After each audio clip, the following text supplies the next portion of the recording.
Advocate Vasant സിറിയക്ക് NDRFന്റെ ഒരു norms അനുസരിച്ചുള്ള ഒരു മെമ്മോറാണ്ടമാണ് കേന്ദ്ര സർക്കാരിന് സംസ്ഥാന സർക്കാർ സമർപ്പിക്കുന്നത്.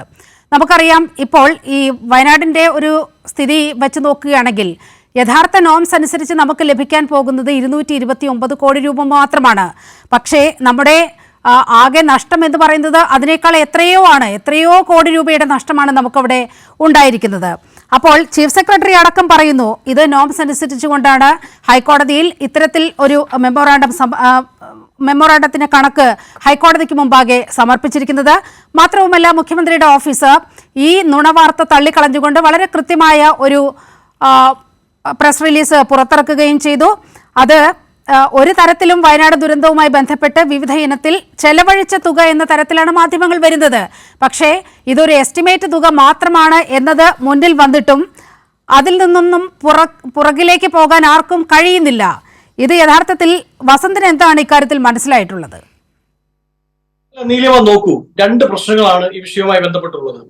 ഒന്ന്, ആദ്യം ഇത്തരത്തിലൊരു വാർത്ത പുറത്തു വരുന്നു, നിങ്ങൾ 75,000 രൂപ ഒരു ശവം മറവ് ചെയ്യാൻ സർക്കാർ ചിലവാക്കിയെന്ന്.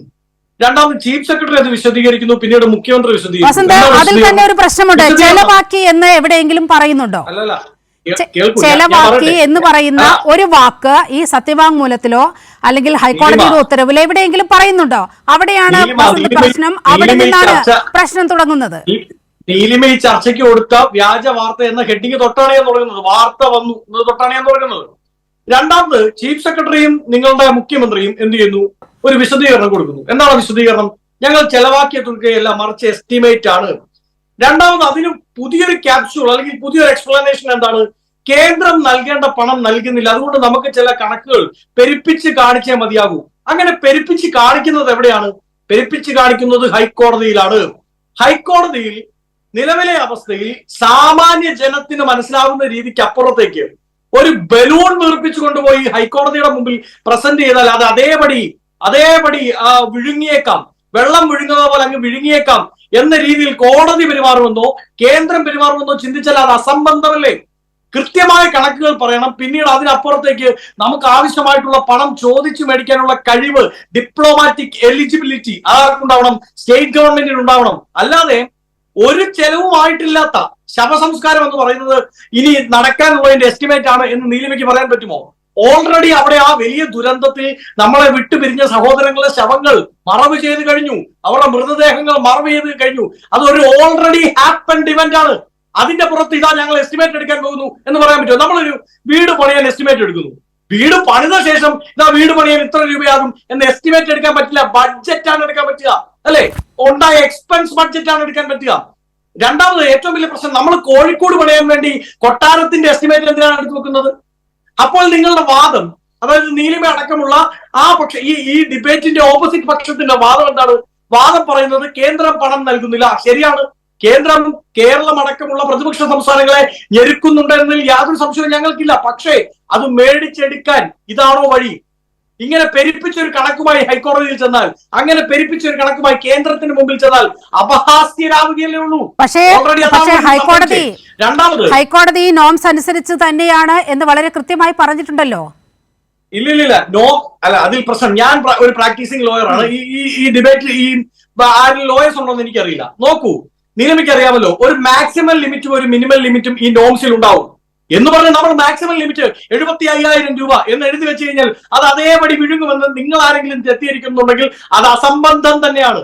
രണ്ടാമതായി, നിങ്ങളുടെ ഈ ഒരു സ്റ്റേക്ക് ഉണ്ടല്ലോ, നമുക്ക് കേന്ദ്രം പണം നൽകുന്നില്ല, ആ പണം കിട്ടണം, നമ്മുടെ സ്റ്റേക്കാണത്, അത് കിട്ടണ്ടേ? അത് കിട്ടണമെങ്കിൽ കള്ളക്കണക്കുമായി കോടതിയുടെയോ കേന്ദ്രത്തിന്റെയോ മുമ്പിലേക്ക് പോയാൽ തള്ളിക്കളയാൻ, അതായത് നോക്കൂ, ഇവർ കൊണ്ടുവന്നിരിക്കുന്ന കള്ളക്കണക്കാണ്, കാലങ്ങളായി ഇവർ കൊണ്ടുവന്നുകൊണ്ടിരിക്കുന്നത് കള്ളക്കണക്കുകളാണ്, അതുകൊണ്ട് ഞങ്ങൾ പണം അനുവദിക്കുന്നില്ല എന്ന് പറയാൻ കേന്ദ്രത്തിലേക്ക് വരാം. സജീഷ്, ഇത് തന്നെയാണ് ഇവിടെ ചോദ്യം ചെയ്യപ്പെടുന്നത്. ഇത്തരത്തിലൊരു കള്ളക്കണക്കാണ് സംസ്ഥാന സർക്കാർ കൊണ്ടുവന്നിരിക്കുന്നത്.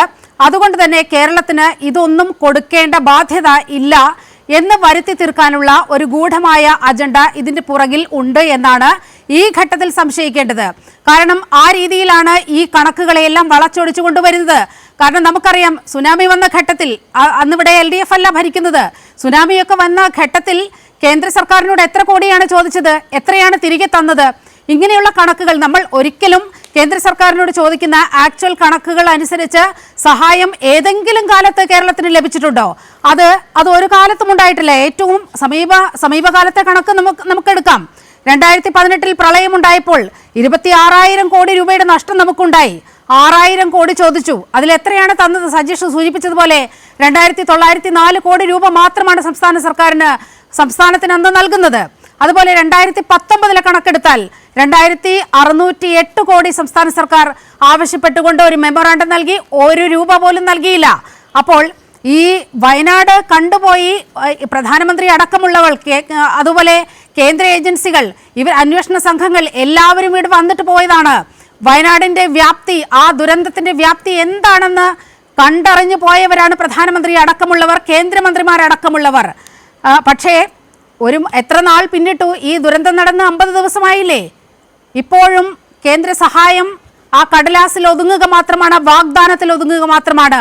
അപ്പോൾ ഇത് അട്ടിമറിക്കാനുള്ള ഒരു ഗൂഢാലോചന, ഒരു ഗൂഢപദ്ധതി ഇത്തരത്തിൽ ഒരു വാർത്ത പുറത്തു വന്നതിൽ ഉണ്ട് എന്ന് ന്യായമായി സംശയിക്കേണ്ടേ?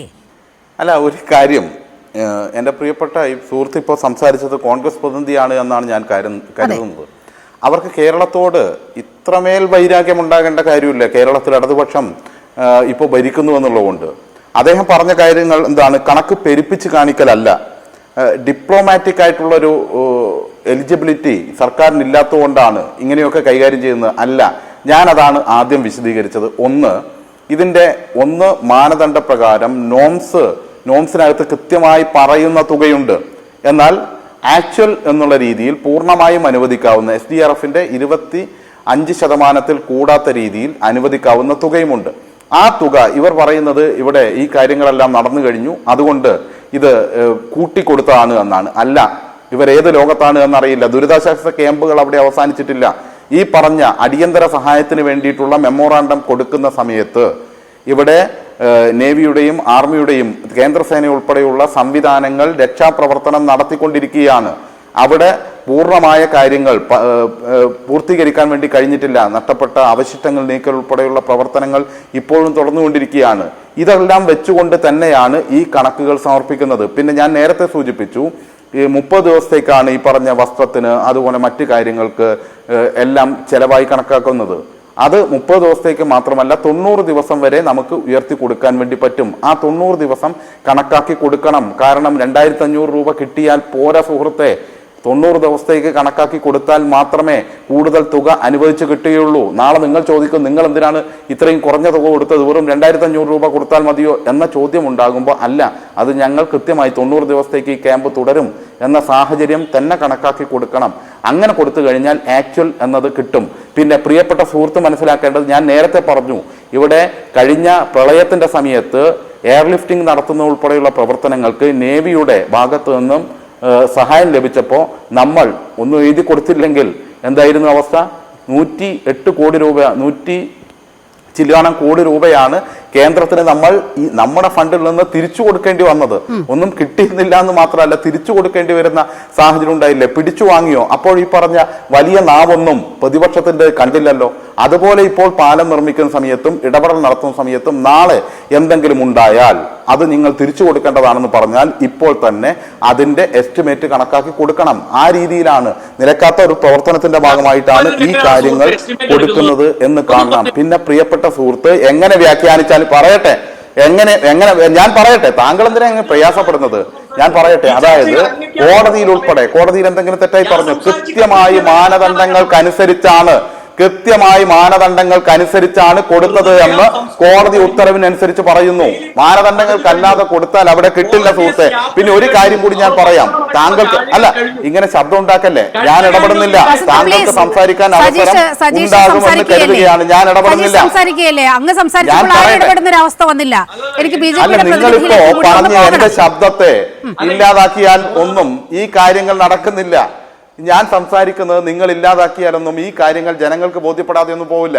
നിങ്ങളിവിടെ ഒരു കേന്ദ്രത്തിന് വാലും തൂങ്ങി നടന്നുകൊണ്ടിരിക്കുന്ന ഒരു പ്രതിപക്ഷം കേരളത്തിൽ ഉണ്ടായി എന്നതുകൊണ്ട് ജനങ്ങളെല്ലാം തുടർന്ന് നിങ്ങൾ പറയുന്ന എല്ലാം വിശ്വസിക്കുമെന്ന് കരുതരുത്. ഇവിടെ കുറെ മാധ്യമങ്ങൾ ദുഷ്ടലാക്കോടുകൂടി പ്രവർത്തിക്കുന്നുവെന്ന് കരുതി ജനങ്ങൾക്ക് ഈ കാര്യം ബോധ്യപ്പെടില്ല എന്ന് കരുതരുത്. ബോധ്യപ്പെടുത്താൻ ഞങ്ങൾക്ക് കഴിയും, അത് ഞങ്ങൾ കൃത്യമായി പറയുകയും ചെയ്യും. അത് കേരളത്തിലെ ജനങ്ങൾക്ക് ബോധ്യപ്പെട്ടിട്ടുണ്ട്. ഇനി പ്രിയപ്പെട്ട സുഹൃത്തുക്കേക്ക്, ആഗസ്റ്റ് അവസാന വാരമല്ലേ ആന്ധ്ര തെലുങ്കാന വെള്ളപ്പൊക്കം ഉണ്ടായത്? അതിന്റെ ഭാഗമായി സെപ്റ്റംബർ 5 വരെ 32 പേരാണ് മരണപ്പെട്ടത്. അതിൽ കേന്ദ്ര മന്ത്രി ശിവരാജ് സിംഗ് ചൗഹാൻ പ്രഖ്യാപിച്ചത് 3448 കോടി രൂപയാണ്.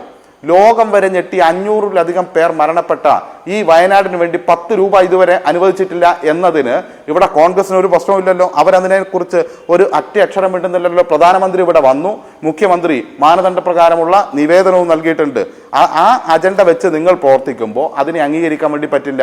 2018 പ്രളയത്തിൽ 6000 കോടി മാനദണ്ഡപ്രകാരം കൊടുത്തു. ഈ പറഞ്ഞ 219 കോടിയല്ല, 6000 കോടി ഈ പറഞ്ഞ മാനദണ്ഡപ്രകാരം കൊടുത്തു. എത്രയാ തന്നത്?